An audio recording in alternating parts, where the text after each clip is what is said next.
حضرت فاطمہ بیمار تھیں، اب آپ کو یہ خیال آ گیا کہ رات سوئیں تو اللہ کے رسول صلی اللہ علیہ وسلم خواب میں تشریف لائے، اور آقا نے فرمایا فاطمہ اب تیری اور میری ملاقات کا وقت آ چکا، اب ہم بہت جلد ملنے والے ہیں۔ حضرت فاطمہ کا یقین بن گیا کہ اب میں رخصت ہونے والی ہوں۔ آپ نے حضرت علی رضی اللہ تعالی عنہ کو بلایا اور بلا کر نصیحت کی کہ اے علی، میرے خواب میں ابا آ گئے، انہوں نے کہہ دیا کہ میں بھی اس دنیا کو چھوڑ کر ان سے ملنے والی ہوں، لہٰذا میری ایک خواہش ہے، میں نے اپنے غلاموں سے سنا ہے کہ جب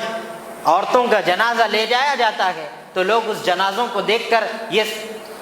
یہ کہتے ہیں کہ بھئی یہ ذرا موٹا تھا، یہ دبلا تھا، یہ لمبا تھا، یہ گڈھا تھا، لہٰذا میں نہیں چاہتی کہ میرے جنازے پر کسی کی نظر پڑے۔ فرمایا کہ اے علی، میں وہ فاطمہ ہوں جس کو اس کے شوہر علی نے دیکھا، میں وہ فاطمہ ہوں جس کو صرف اس کے باپ محمد رسول اللہ نے دیکھا، میں وہ فاطمہ ہوں جسے اس کی اولاد حسنین نے دیکھا، ان کے علاوہ اس فاطمہ کے اوپر کسی غیر محرم کی نگاہ کبھی نہ پڑی۔ میں نہیں چاہتی کہ میرے مرنے کے بعد میرے جنازے پر، میرے کفن پر بھی کسی کی نظر پڑے، تو اے علی میرے جنازے کو انگور کی چھالوں سے ڈھانک کر لے جانا تاکہ کسی غیر محرم کی نگاہ میرے جنازے پر نہ پڑے۔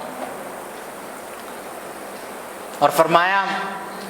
اگر ہم جنازہ مشورہ ہوا دونوں کے درمیان میں، دن میں اگر جنازہ پڑھائیں گے تو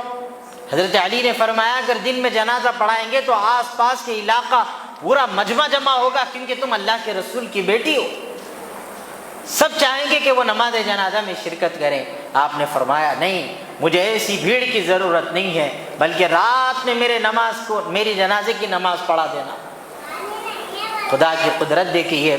یہ نصیحت فرما کر مغرب کی نماز کے بعد آپ اس دنیا سے رخصت ہوئیں۔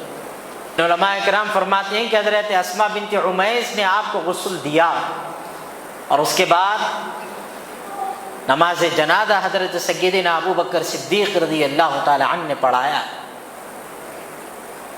اب یہ نماز جنازہ پر بھی مختلف روایتیں ہیں، بعض لوگ کہتے ہیں حضرت عباس نے پڑھایا، بعض لوگ کہتے ہیں کسی نے پڑھایا، حضرت علی نے پڑھایا، مختلف روایتیں ہیں، لیکن علماء زیادہ تر یہی کہتے ہیں کہ حضرت ابو بکر صدیق رضی اللہ تعالیٰ عنہ نے پڑھایا۔ وہ اس لیے کہ اصول تھا، اسلامی اصول یہی ہے کہ جب بادشاہ زندہ ہو تو وہی نماز پڑھائے، اس سے پہلے کہ کوئی اور پڑھائے۔ فرماتے ہیں کہ جب نماز جنازہ کا وقت آیا تو حضرت علی رضی اللہ تعالیٰ عنہ نے فرمایا کہ ابو بکر صدیق رضی اللہ تعالیٰ عنہ آپ آگے بڑھیں اور آپ فاطمہ کا نماز جنازہ پڑھائیں، اس لیے کہ آپ وہ ہستی ہیں جن کے بارے میں آقا نے فرمایا کہ جس امت میں ابو بکر جیسا امام ہو تو کوئی اور دوسرا امامت کا حق ادا نہیں کر سکتا،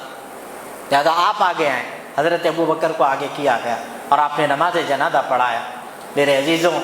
حضرت فاطمہ کی یہ مبارک زندگی ہم تمام کے لیے سبق ہے، ہماری بہنوں کے لیے سبق ہے۔ یاد رکھیے، یہ جو جنازے کا واقعہ ہمیں شرم و حیا کا سبق دیتا ہے، شرم و حیا صرف عورتوں کے لیے، بہنوں کے لیے نہیں ہے، شرم و حیا مردوں کے لیے بھی ہے۔ شرم و حیا کا پیمانہ مردوں کے لیے بھی ہے۔ کل روز محشر میں اللہ جس طرح عورتوں سے سوال کرے گا کہ تم نے کیوں بے حیائی کی، اسی طرح مردوں سے بھی سوال ہوگا کہ تم نے کیوں بے حیائی کی۔